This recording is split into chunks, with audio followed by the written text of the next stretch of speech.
12 News at 10 starts now.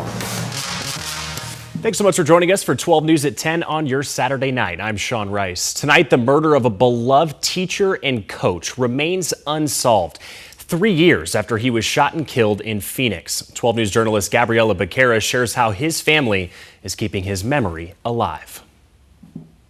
David Denahan was walking his dog down this street when he was shot and killed in 2022. Every year since then, family and friends return to the very same street to keep his memory alive. It's been difficult for us. A difficult walk with an important meaning. It's to honor David, keeping his memory alive. 30-year-old David Denahan was shot and killed near 12th Street and Maryland Avenue 3 years ago. His killer still hasn't been caught. This is 3 years for us, but it seems like forever. The last update in the case came from Phoenix police more than 2 years ago when detectives shared this surveillance video from the night Denahan was killed. The video and a grainy picture are the only leads investigators have shared about a suspect. All we know as of right now is that it's a cold case, and they have cold case investigators still working on it. But Denahan's father, Frank, says he thinks investigators may know more than they're sharing. We definitely have some questions and find out where they're at. As time passes by, the Denahan family's fight for justice is evolving. I don't even know what justice is anymore. But one thing remains the same. It won't bring David back. Denahan was a beloved teacher and coach at Camelback High School. He was a loving son, brother, and uncle. We try to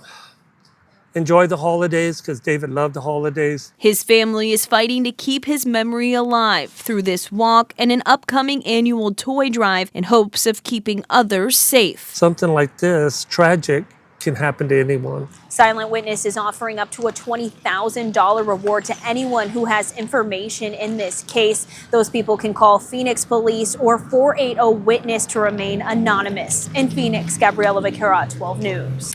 Just cannot imagine. Hopefully they get a break in the case here very soon. Gabby, thank you. Well, a bizarre scene unfolded in North Phoenix late last night. 2 motorcycle riders are dead after a crash, a shooting, and then another crash. This all happened near 7th Avenue and the I-17. Police say 2 motorcycle riders crashed into one another, and then those 2 riders got into a fight. Shots were fired during that fight, with one of those riders hit by gunfire. Police say a nearby driver saw this incident unfold, and that driver actually hit the shooter with his car. The shooting victim and the alleged shooter were taken to the hospital, where they both died. The driver was detained, but they have been released pending further investigation. A teen has been rushed to the hospital after being found with a gunshot to his leg inside a crashed car. This happened in South Phoenix near 7th Avenue and Baseline Road early this morning. Police say when they got to this scene, they found that the teen was suffering from that gunshot wound. An officer at the scene also telling 12 News that the car the teen was in was stolen. A man was taken into custody, but no word yet on what led up to the crash or the shooting.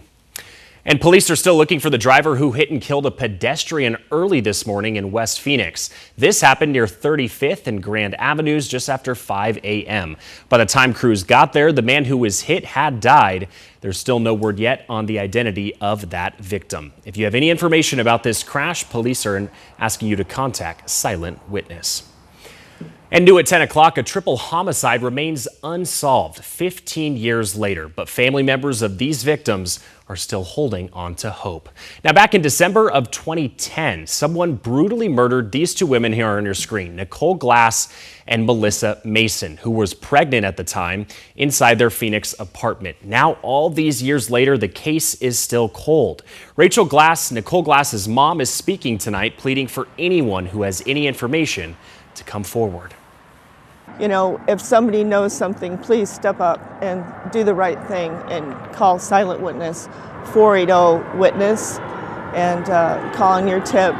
There is $8,700 in the Silent Witness Fund. We also have a GoFundMe account, $2,300 in that. So it's about $10,000 total, $11,000.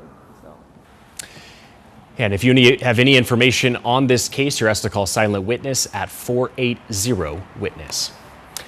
As we turn to weather now, let's bring in meteorologist Chris Dunn. Chris, we're getting some pretty pretty awesome weather during the day, but it gets rather cold in the overnight hours. Yeah, we're getting to that time of the year where the daytimes can be splendid with sunshine and warm. We hit 74 today, but as we get into the evening hours, the nighttime hours, the clear skies allow all of that heat to go up, up, up and away. It's 60 degrees right now, with the relative humidity at 67%. The skies are clear, except for far northern Arizona and some high clouds across the south. We'll zoom out our perspective and show you that we really have just kind of a weak ridge of high pressure that's kind of controlling our weather. There is a weather system up here over Montana that's going to dive down to the south and kind of just give us a glancing blow. So minimal impact on Arizona's weather, except for far northern areas. And we'll cover that a little bit later on in more detail. 53 first thing tomorrow morning. The sun comes up at 7:13 a.m.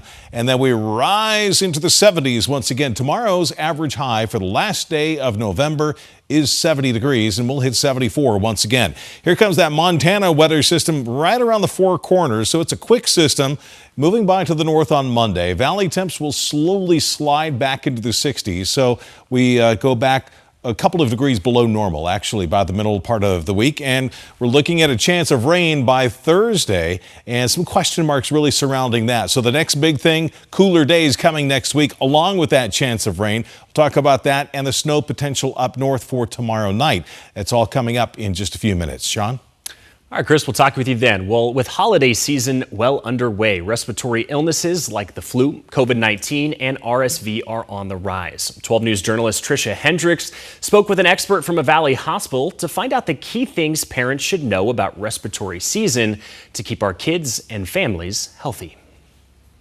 It's miserable to see any child get sick. But Dr. Anthony Pickett, a pediatric emergency medicine physician at Phoenix Children's Hospital, says the reality is it's something we all go through. And unfortunately, this time of year is considered respiratory season. The lion's share of what we see will be a combination of RSV, flu, COVID, and the common cold. Fall and winter are considered respiratory season because kids are spending more time together indoors and in close contact with others. The majority of these illnesses do mimic each other. Dr. Pickett says a regular cold, the flu, and COVID-19 share a lot of the same symptoms, including fever, cough, fatigue, runny nose, and sore throat. Keeping them comfortable at home can do wonders. He says it's important to have an over-the-counter pain medication on hand to reduce fevers, a humidifier, and saline drops for the nose. To help your child get better, to help prevent the spread of the illnesses, keep them at home, make them chicken soup, put on their favorite movie.